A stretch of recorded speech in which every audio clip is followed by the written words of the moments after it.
Hi everyone, it's your friend Ryan Rolfe with the dsmSOLD team at Keller Williams Legacy Group here in the Des Moines, Iowa metro, and it's time for the last Monday market update of 2021. You heard that right?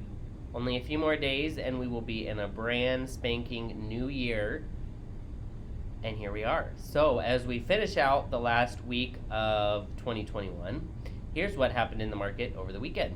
We had a whopping, drum roll please, 13 new listings hit the market, 33 homes went into pending or under contract status, and 54 homes sold and closed.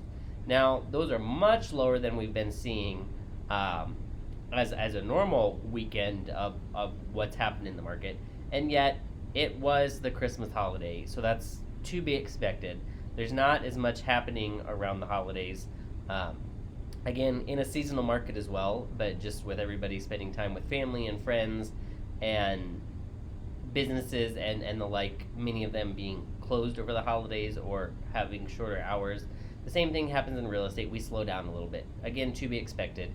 And that's compared to last weekend when we had, let me look back here, 75 new listings hit the market. 94 homes go into pending or under contract status, and 156 homes that sold and closed. So all in all, much lower. Again, we had the holiday, and yet as we move into the new year, my prediction is that we'll start to see more inventory come on the market, especially as we move towards the end of February and March. That's pretty typical of when we start the spring selling season. So be on the lookout for that. Interest rates are going to I think what we'll see there is really going to show what happens in the market.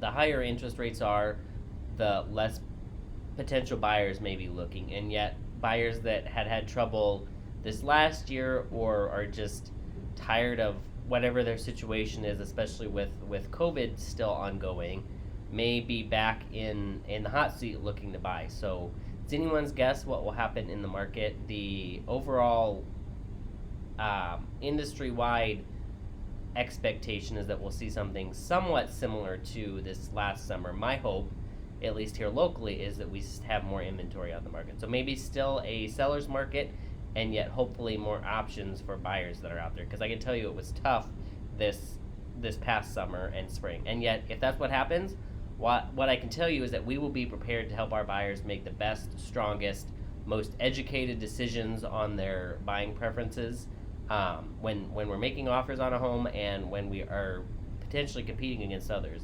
And if we're working in new construction, well, that can be a great option as well, depending on the price point. So there's a lot of things that we won't know because we don't have a crystal ball, and yet we'll see as we go into the new year. So as we finish out 2021, if you've got any questions about what the new year will look like or what all of this means right now for the market, this lower inventory, please let me know. And yet this is also very typical of what we're going to see in a normal non-COVID type of year.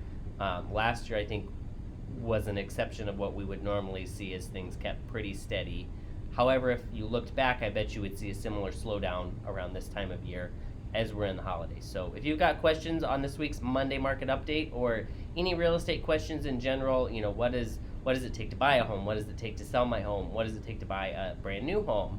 I would love to help you answer those questions, and our team is here to assist you. So please feel free to reach out. You can find our information on, you can kind of see it there behind me, 515-442-0625. Call us at that number, or you can find our information on the interwebs. So we would love to be a resource in any way we can. Have an amazing week and Happy New Year, everyone. Let's make it the best year yet, and hope you have an amazing rest of your holiday celebration season and an amazing New Year's Eve coming up. Take care, friends. Bye.